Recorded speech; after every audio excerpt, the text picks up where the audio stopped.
नमस्कार दोस्तों, मैं प्रिंस। दोस्तों, जिस भर्ती का इंतजार लगभग कई वर्षों से आप कर रहे थे वो भर्ती अब आपके सामने है। जी हां दोस्तों, मैं आपको बता दूं कि हर वर्ष की तरह आपको एएलपी और टेक्नीशियन एक साथ भर्ती आता था, लेकिन इस बार पहले आपका सिर्फ और सिर्फ एएलपी का भर्ती आया, अब जाकर आपको टेक्नीशियन का भी भर्ती आ गया, यानी कि नोटिफिकेशन जारी कर दिया गया।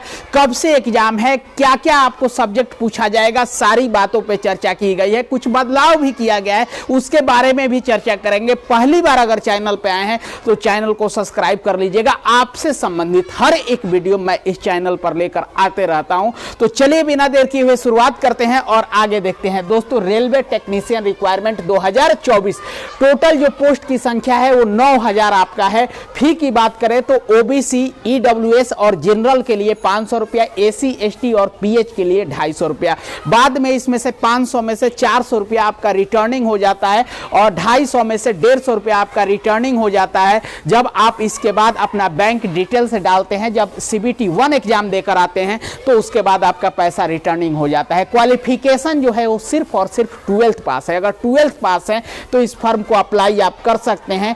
एज की बात करें तो 18 वर्ष से 30 वर्ष तक एज है। लेकिन दोस्तों, मैं आपको बता दूं, जिस तरह एएलपी में 3 वर्ष का छूट दिया गया और बताया गया कि कोरोना की वजह से 3 वर्ष का छूट दिया जा रहा है, तो जनरल कैंडिडेट 33 वर्ष की आयु तक फर्म को अप्लाई कर सकते थे। उसी तरह इसमें भी आपका छूट मिलना पूरा संभव है। अभी तक मिला नहीं है, लेकिन मिलने की पूरा उम्मीद है। आपको 33 वर्ष तक की आयु तक जनरल कैंडिडेट, और फिर ओबीसी को 3 वर्ष का छूट यानी कि 36 वर्ष की आयु तक, और एसी एसटी को 5 वर्ष का छूट यानी कि 38 वर्ष की आयु तक एसी एसटी फर्म को अप्लाई कर सकते हैं। अब ऑनलाइन कब से होगा, तो मार्च से आपका ऑनलाइन स्टार्ट होगा। इसमें कोई आपको फिक्स डेट अभी नहीं बताया गया है नोटिफिकेशन में, लेकिन एग्जाम भी बता दिया गया है। अक्टूबर से दिसंबर के बीच में आपका एग्जाम होगा। सीबीटी 1 के सिलेबस के बारे में बात करते हैं। दोस्तों, इसमें 2 चरण में एग्जाम होता है, सीबीटी 1 और सीबीटी 2।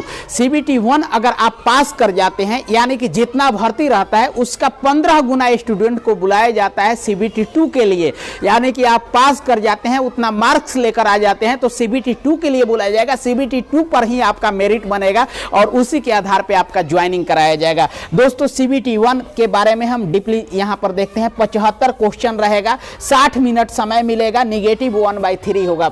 सब्जेक्ट जो पूछा जाएगा, रीजनिंग से 20 क्वेश्चन, मैथ से 20 क्वेश्चन, साइंस से 25 क्वेश्चन, जीके से 10 क्वेश्चन। अब आइए सीबीटी 2 के बारे में जानते हैं। ये तो सिर्फ पास आपको करना था, सीबीटी 2 से ही आपका मेरिट बनेगा। 100 क्वेश्चन रहेगा, 90 मिनट समय मिलेगा, 1/3 सीबीटी 2 में रहेगा। इसका जो सब्जेक्ट है, मैथ से 25 क्वेश्चन रहेगा, रीजनिंग से 25 क्वेश्चन रहेगा, साइंस और इंजीनियरिंग से 50 क्वेश्चन आपका रहेगा। इंजीनियरिंग का मतलब हुआ जो आपका ट्रेड रहता है, जैसे आपने आईटीआई कर रखा है या नहीं भी कर रखा है, तो आपको उससे संबंधित कुछ ट्रेड से संबंधित आपको प्रश्न दिया जाता है। जो साइंस और इंजीनियरिंग मिलाकर आपको इसमें प्रश्न दिया जाएगा। 50 क्वेश्चन आपका इसमें रहेगा।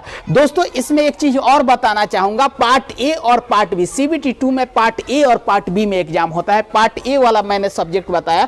पार्ट बी जो है, यहां पर देखिए 75 क्वेश्चन रहेगा, 60 मिनट समय रहेगा, निगेटिव 1/3 रहेगा। टोटल के टोटल 75 प्रश्न ट्रेड से रहेगा। अब ये जो प्रश्न है ये क्वालिफाई नेचर का है, सिर्फ आप पास कर जा रहे हैं तो आपका रिजल्ट हो जाएगा, यानी कि यहां से आपका सिर्फ मेरिट बनेगा, दूसरा कहीं से मेरिट नहीं बनेगा।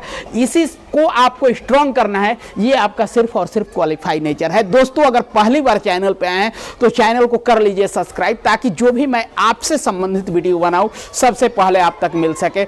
अगर आपके मन में कोई प्रश्न रह गया हो तो कमेंट बॉक्स में लिख डालिए, मैं कोशिश करूंगा आपके प्रश्न के जवाब देने के लिए। मिलते हैं नेक्स्ट वीडियो पर, तब तक के लिए जय हिंद, वंदे मातरम।